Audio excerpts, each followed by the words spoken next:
15 वर्ष के बाद हुआ है। एक बार जोरदार ताली बजा।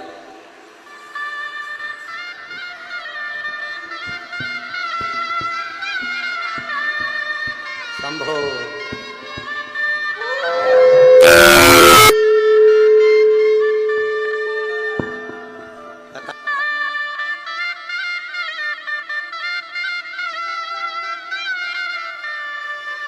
कथा करेगा पक्का है।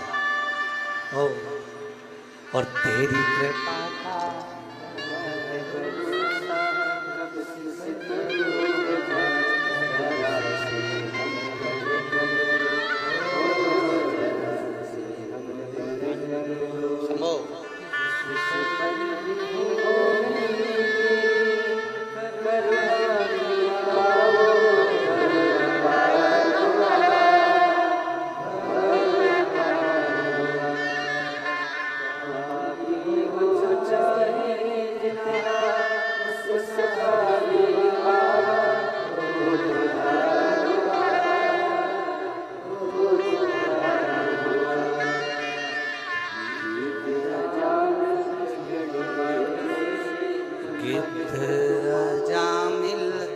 गणिका जैसे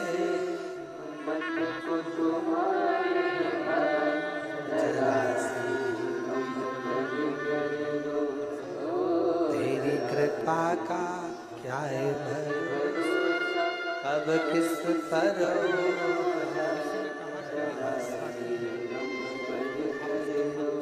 शिव तत्व कहता है। हम पति पत्नी ने कथा सुनना चालू करा। ऐसे कई महाराज की कथा थी। बस 2 बार पशुपति व्रत, 2 बार आंकड़े की जड़ का प्रयोग, 2 बार सीहोर पहुंची और बाबा की कृपा से 2 पुत्रों ने जन्म लिया। जोरदार ताली। पत्नी ने और मैंने पशुपति नाथ की शुरुआत करी और बाबा की कृपा से 17 साल बाद ऐसी कृपा हुई कि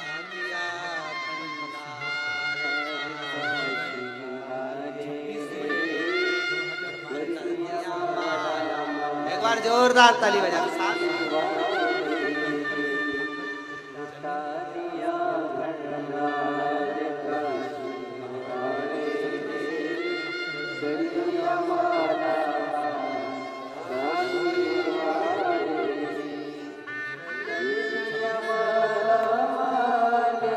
रजस्वला धर्म बंद हो गया था। 22 साल का लड़का चले गया था। रजो धर्म नहीं आता था। डॉक्टरों ने मना कर दिया था कि संतान नहीं होगी, पर लुटा दिया घंटा, कर दिया माल। जो मेरा एक बेटा था, 2 बेटियां हैं।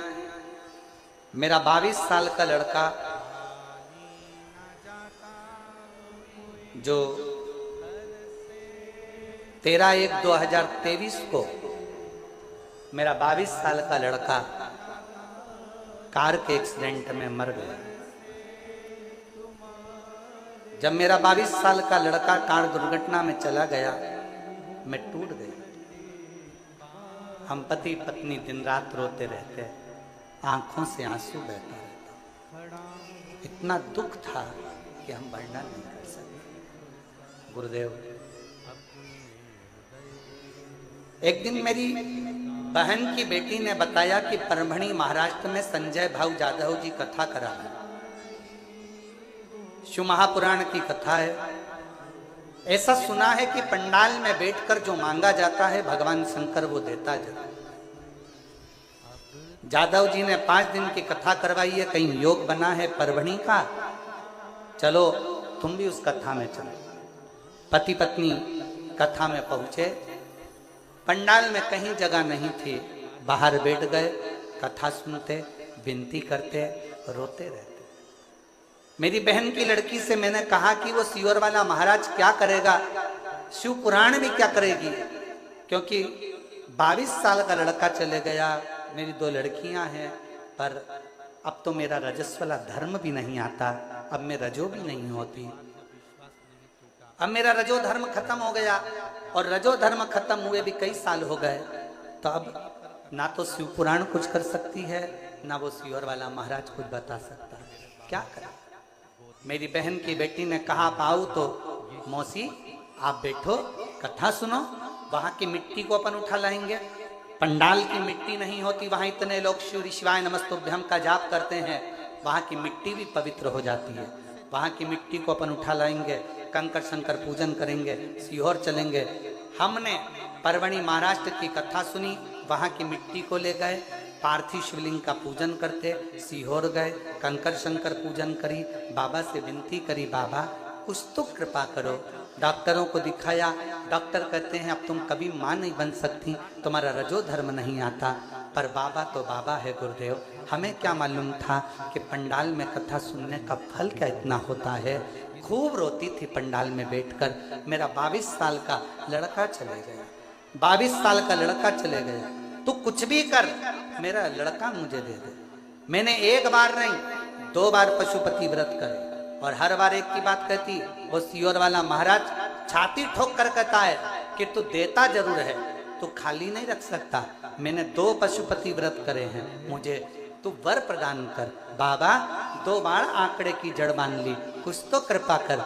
2 बार सीहोर आ गई, बाबा ने ऐसी कृपा करी कि मेरा गर्भ बिना रजो धर्म के ठहर गया और बाबा की कृपा से मुझे 2 बेटों ने जन्म लिया। मेरे गर्भ से 2 बेटों ने जन्म लिया और बाबा डॉक्टर भी आश्चर्य में है कि ये कैसे हो सकता है। मेरे बाबा 22 साल का एक लड़का गया था, आज मेरे कुबेर भंडारी ने मुझे 2 लड़के दे दिए और उन दोनों का फोटो मैं लगा रही हूँ। दोनों का फोटो लगा, आप देख सकते हैं। और अगर बच्चे आए हों तो बच्चों को लेकर आप लोग एलईडी पर दोनों बच्चों का फोटो आस्था चैनल पर देख सकते हैं, एलईडी पर देख सकते हैं। श्रवण कर कर और तेरी कृपा का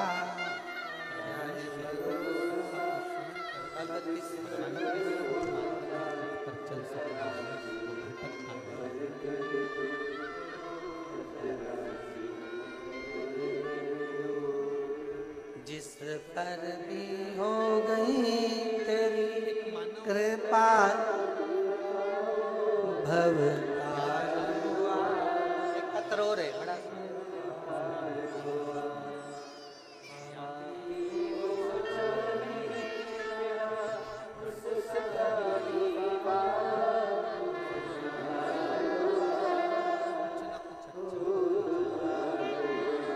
सुप्रिया संतोष के कान पुणे की रहने वाली हूँ, बाबा को प्रणाम करती हूँ। कहीं बैठी हो तो पुणे से आई हैं, कहीं बैठी हो हाथ हिला सकती हैं। पुणे से संतोष के कान, पुणे से कहीं बैठी हो तो हाथ हिला सकती हैं। और आई हो तो बच्चे को लेकर, एक तो भीड़ ज्यादा है ना, तो पीछे भी अगर कहीं बैठे हो तो हाथ हिला सकते हैं। सुप्रिया संतोष के कान, पुणे से रहने वाली हूँ। बाबा शादी के 15 साल हो गए थे लेकिन संतान नहीं थी। सारे डॉक्टरों से इलाज करवाया लेकिन कुछ भी ना हो पाया। मेरी माँ ने मुझे बताया कि टीवी पर कथा आती है और मेरी माँ आपकी कथा 2021 से सुनती आ रही है। मैंने आपने बताया हुआ सफेद आंकड़े की जड़ और पशुपति व्रत दोनों उपाय किए और बाबा की ऐसी कृपा हुई, मेरे घर में 15 साल के बाद 2024 में बेटे ने जन्म लिया। बाबा की कृपा से मैं बाबा को यहाँ प्रणाम करने के लिए आई। कहीं बैठी हो तो हाथ हिला सकते। जिसने विश्वास किया